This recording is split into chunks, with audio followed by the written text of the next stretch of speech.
esta abertura também para o diálogo por parte do Venâncio Mondlane é uma abertura estratégica.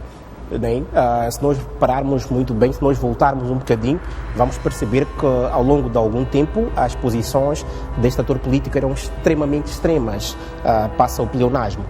Estamos a dizer que uma das condições para o diálogo era necessariamente o seu reconhecimento como vencedor das próprias eleições.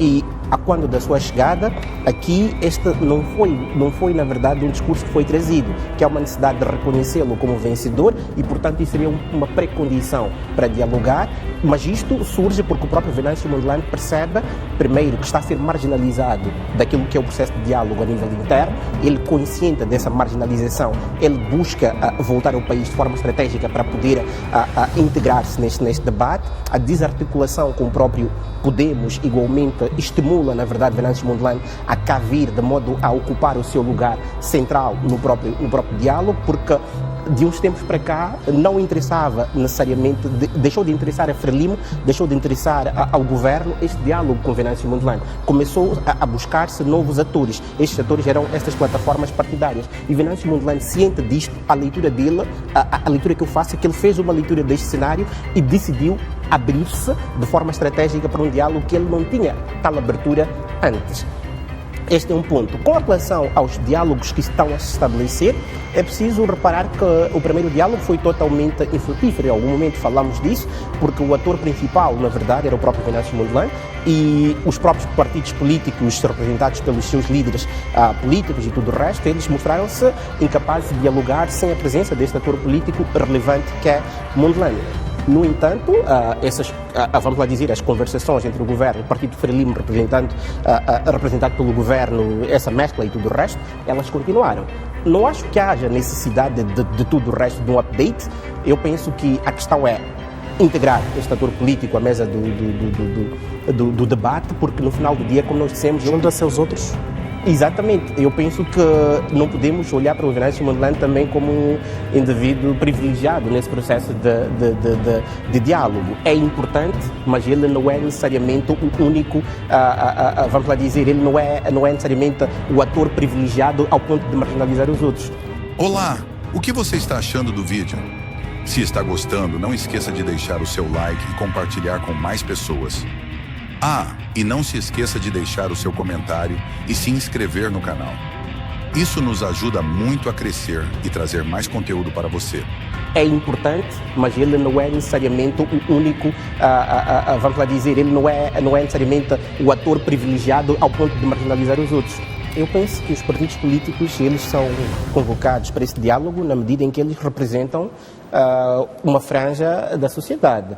Eles representam um conjunto de cidadãos que olham para essas plataformas partidárias como um meio de expressar.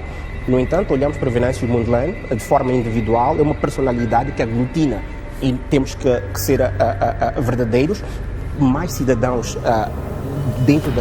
debaixo da sua umbrella que esses partidos todos. Portanto, Venâncio Mondlane é o principal rosto político neste momento, o principal rosto dessas manifestações e, portanto, deve ser convidado nesta condição, como político que representa uma larga gama de cidadãos nacionais que, de alguma forma, estão interessados igualmente em influenciar esses processos políticos. Portanto, independentemente dele ser líder ou não de um partido político, independentemente da sua condição de autoproclamado, auto-impulsou-se, na verdade, ignorando, na verdade, que o fato do Estado ser essa instituição que detém, na verdade, esta questão do metacapital, sobretudo o capital jurídico, essa capacidade de nomear, de canonizar e de consagrar, na verdade, um conjunto de atores, na verdade, para as diferentes posições, ele ignorou.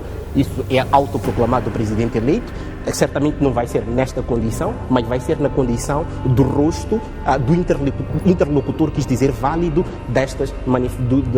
dos cidadãos que protestam, na verdade, todo um estado de coisas na sociedade moçambicana, seja miséria, seja pobreza e seja essa tal dita verdade eleitoral que em algum momento foi um dos pontos tão trazidos para de alguma forma brincar ou impedir que os debates, que os diálogos acontecessem. O moçambicano moçambicanos que estão na rua a protestarem um conjunto de coisas. Esses moçambicanos têm um interlocutor válido, que é Venâncio Mondlane. Portanto, eu penso que seria de todo infrutífero, não necessariamente, vamos lá dizer, inútil de tudo o resto, dizer que, olha, vamos reunir com a Renamo, com o MDM, a Nova Democracia e tudo o resto, porque eles de alguma forma representam uma parte da sociedade. No entanto, nós temos um político que, queiramos ou não, é a maior figura política nacional, independentemente das plataformas, independentemente das nossas preferências partidárias, temos que admitir que é, na verdade, o maior fenómeno político que nós temos, e é em volta dele que se aglutinam, na verdade, as principais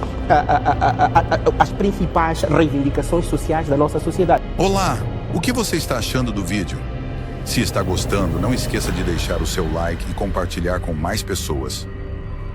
E não se esqueça de deixar o seu comentário e se inscrever no canal. Isso nos ajuda muito a crescer e trazer mais conteúdo para você. E é em volta dele que se aglutinam, na verdade, as principais reivindicações sociais da nossa sociedade. Portanto, nada mais justo que trazer este indivíduo que reúne, na verdade, uma grande franja da sociedade, o maior segmento populacional, pelo menos daqueles que manifestam-se publicamente pelas suas preferências em termos de voto e tudo o resto. Ele é o representante. Portanto, queiramos ou não, Chavo, ele tem de ser convocado, independentemente de ter uma plataforma partidária ou não, mas sobretudo porque ele é o rosto visível daquelas que são as principais reivindicações da sociedade moçambicana atualmente. E claramente, agora contando com a figura de Venâncio Mondlane, que é a figura, como nós, de alguma forma, é consensual, que representa, na verdade, a voz e os clamores da maior parte dos moçambicanos que saem à rua para reivindicar. Não estou a dizer que ele representa as vozes da maior parte dos moçambicanos, é preciso estar aqui específico, que são Moçambique representa as vozes da maior parte dos que saem à rua para reivindicar, porque dos outros que saíram para as ruas dos outros partidos não se compara do ponto de vista numérico. Agora, com relação aos resultados eleitorais, etc., são outras questões. Estamos a dizer que este ator é relevante na cena política nacional e Daniel Chapo, sendo Presidente da República, que é contestado publicamente e que, como se tem dito, acho que fazem parte daquilo que chamam-se dos memes, né? Que Daniel Chapo tem um país, mas não tem um povo, Venâncio tem um povo, mas não tem um país. Portanto, há necessidade, não tem um território.